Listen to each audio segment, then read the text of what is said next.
दोस्तों, पिछले चैप्टर में हमने इंडियन कॉन्स्टिट्यूशन, प्रीएम्बल और उसके इम्पोर्टेंट पिलर्स पढ़े थे, याद है ना?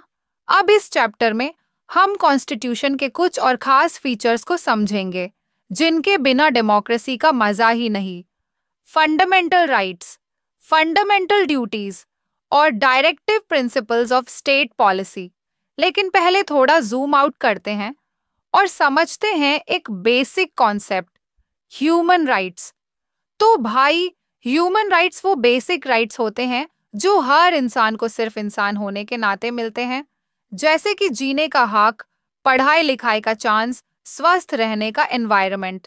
ये सब ह्यूमन राइट्स सिर्फ एग्जिस्टेंस के लिए नहीं, बल्कि ओवरऑल डेवलपमेंट के लिए भी जरूरी हैं।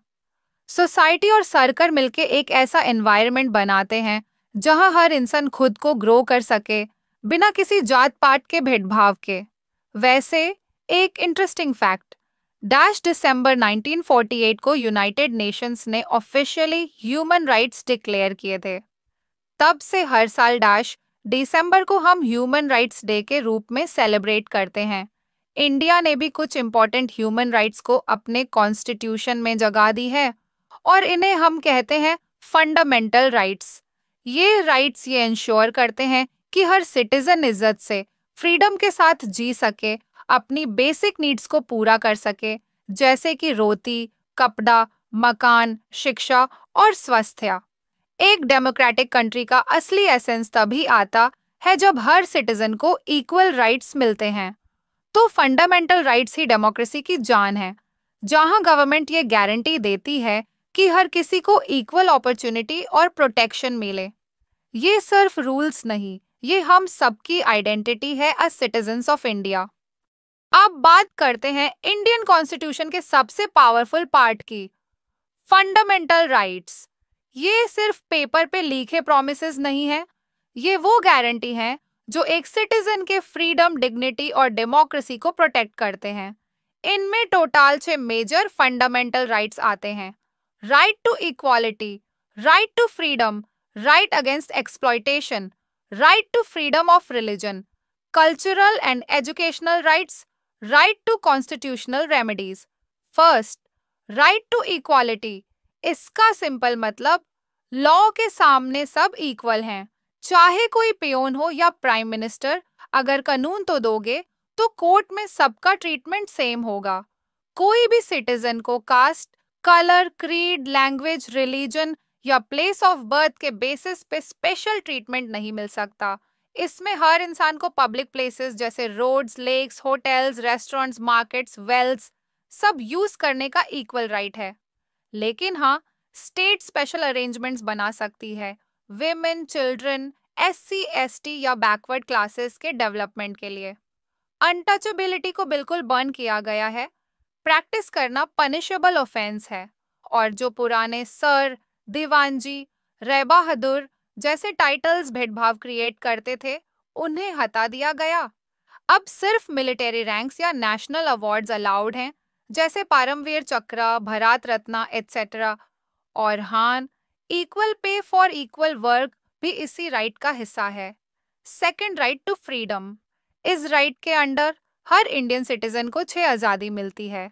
Speech and expression, peaceful assembly without arms, form associations, unions, move freely in India, reside and settle anywhere in India, practice any profession or business। लेकिन भाई, ये फ्रीडम अनलिमिटेड नहीं है। अगर तुम्हारी फ्रीडम का मिसयूज हो रहा है और पब्लिक पीस, यूनिटी, मोरालिटी या सिक्योरिटी को खतरा है, तो स्टेट इसे लिमिट कर सकती है। एग्जाम्पल, फ्रीडम ऑफ स्पीच का मतलब ये नहीं कि कुछ भी बोल दो। Defamation, violence, incitement, contempt of court etcetera पे रिस्ट्रिक्शन लग सकती है। 2009वीं अमेंडमेंट ने 7 से 14 साल के बच्चों के लिए free and compulsory primary education को भी इंक्लूड किया। सेफगार्ड्स, कोई भी इंसान बिना रीजन बताए अरेस्ट नहीं हो सकता। 24 घंटे के अंदर मैजिस्ट्रेट के सामने लाया जाना चाहिए और अपने लॉयर का राइट है।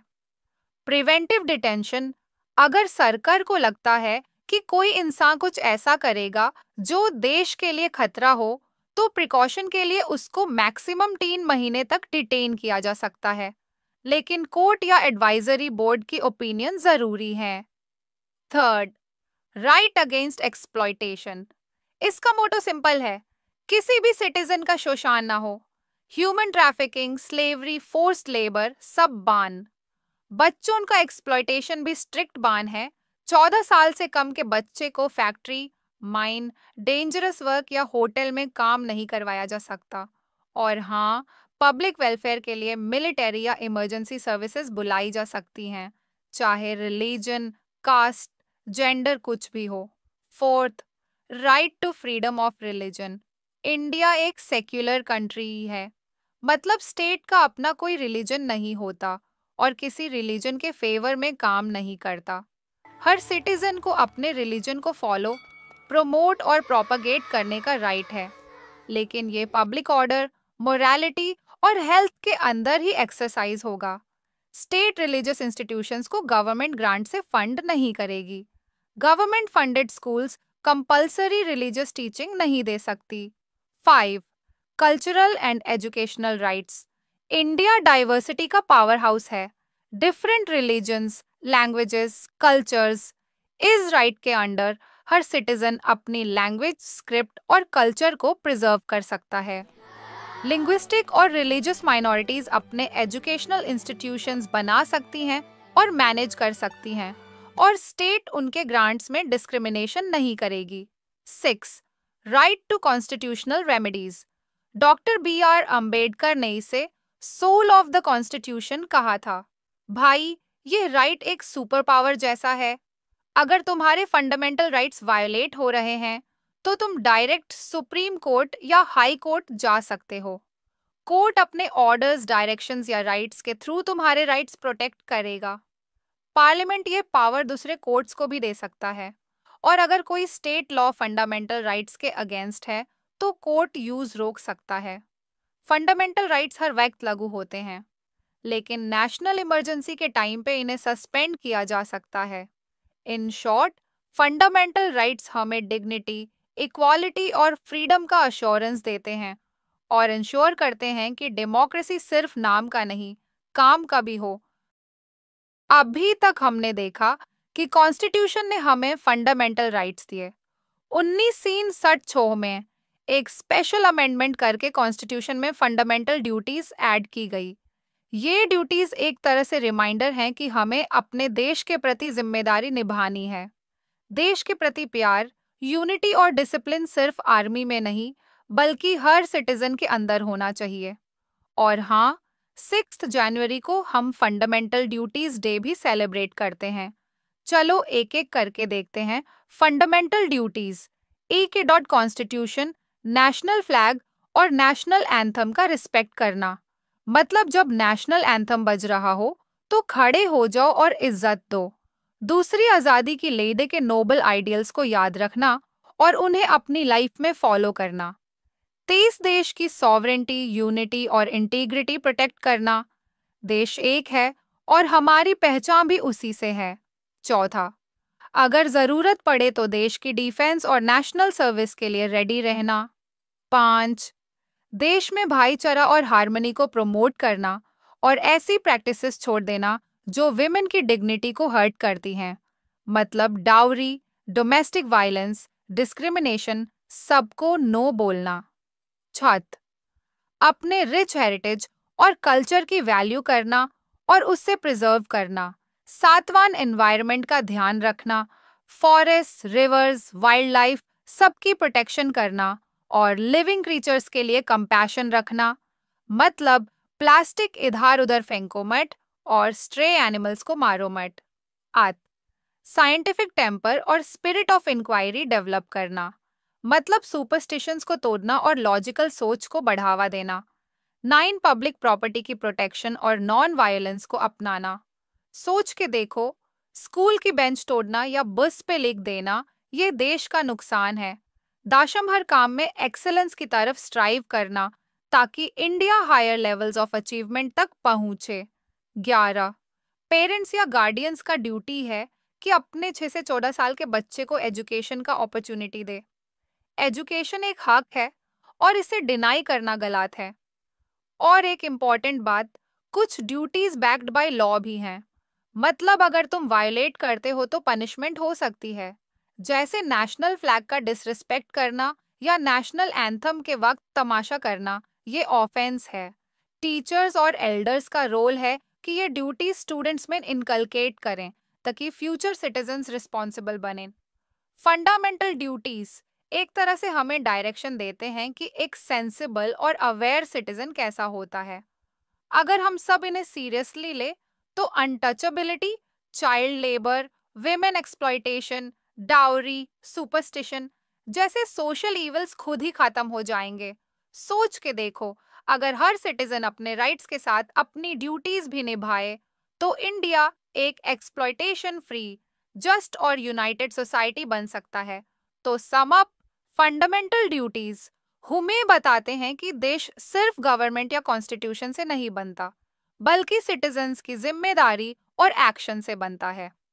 अब बात करते हैं directive principles of state policy यानी डीपीएसपी की। ये लिखे गए हैं पार्ट चौथा ऑफ द कॉन्स्टिट्यूशन, आर्टिकल 6 से 21 तक। इनको एक तरह से इंस्ट्रक्शंस या गाइडलाइंस समझ लो, जो स्टेट को बताते हैं कि उसको किस तरह की पॉलिसीज बनानी चाहिए ताकि इंडिया एक जस्ट, फेयर और वेलफेयर बेस्ड नेशन बन सके। लेकिन एक इम्पॉर्टेंट बात, ये नॉन जस्टिशेबल होते हैं। मतलब अगर स्टेट इनको फॉलो नहीं करती तो आप कोर्ट में केस नहीं कर सकते। इनका पर्पस है डायरेक्शन देना, ना कि लीगल गारंटी देना। Doctor B R. अंबेडकर ने भी कहा था कि पॉलिटिकल डेमोक्रेसी इनकम्प्लीट है अगर उसके साथ सोशल और इकोनॉमिक डेमोक्रेसी ना हो, और डीपीएसपी इसी गैप को फिल करते हैं। ऑब्जेक्टिव ऑफ डीपीएसपी एक सोशल ऑर्डर क्रिएट करना जिसमें इक्वालिटी, जस्टिस और वेलफेयर हो। फंडामेंटल राइट्स और डीपीएसपी एक दूसरे को कॉम्प्लीमेंट करते हैं। राइट सिटीजन को प्रोटेक्शन देते हैं और डीपीएसपी गवर्नमेंट को डायरेक्शन देते हैं। Types of directive principles: economic principles, social policy principles, international and political principles, education and cultural principles, health principles. 1. Economic principles: wealth और रिसोर्सेस का इक्वल डिस्ट्रीब्यूशन हो। रिसोर्सेस सिर्फ एक ग्रुप के पास कॉन्सेंट्रेट ना हो। मेन और वेमेन के लिए equal pay for equal work. Labourers को proper working condition, hygienic environment और लेजर टाइम मिले। सोशल सिक्योरिटी जैसे maternity benefit, insurance, bonus, gratuity etcetera का अरेंजमेंट हो। 2. Social policy principles: weaker sections जैसे एससी, एसटी, ओबीसी और बैकवर्ड क्लासेस के rights protect करना, उनको एजुकेशन और इकोनॉमिक अपलिफ्टमेंट के लिए हेल्प देना। यूनिफॉर्म सिविल कोड एस्टैब्लिश करना। Right to employment, old age support और पॉवर्टी रिडक्शन के लिए स्टेप्स लेना। 3. International and political principles: Panchayati Raj establish करना, जुडिशियरी को इंडिपेंडेंट और इम्पार्शियल बनाना, इंटरनेशनल पीस और सिक्योरिटी मेंटेन करना। 4. एजुकेशन एंड कल्चरल प्रिंसिपल्स: 6 से 14 साल के बच्चों के लिए फ्री और कंपलसरी एजुकेशन, जो अब राइट टू एजुकेशन बन चुका है। हेरिटेज, मॉन्यूमेंट्स, कल्चर और आर्ट्स को प्रोटेक्ट करना। 5. हेल्थ प्रिंसिपल्स: पब्लिक वेलनेस और न्यूट्रिशन के लिए स्कीम्स, हार्मफुल ड्रग्स और सॉफ्ट ड्रिंक्स के खिलाफ प्रोहिबिशन। एनवायरनमेंट प्रोटेक्शन, फॉरेस्ट और वाइल्ड लाइफ कंजर्व करना। इम्पोर्टेंस ऑफ डीपीएसपी: ये गवर्नमेंट का मॉरल कंपस है। फंडामेंटल राइट्स और डीपीएसपी एक दूसरे के पार्टनर हैं। राइट्स बिना डीपीएसपी के अधूरे होते और डीपीएसपी बिना राइट्स के बेकार। कोर्ट्स भी कहते हैं कि जब भी कोई लॉ इंटरप्रेट करना हो तो डीपीएसपी के स्पिरिट को ध्यान में रखना चाहिए। सो सिंपल शब्दों में डीपीएसपी गवर्नमेंट को एक रोड मैप देते हैं जिससे इंडिया एक वेलफेयर स्टेट बन सके जहां जस्टिस, इक्वालिटी और डिग्निटी सबको मिले।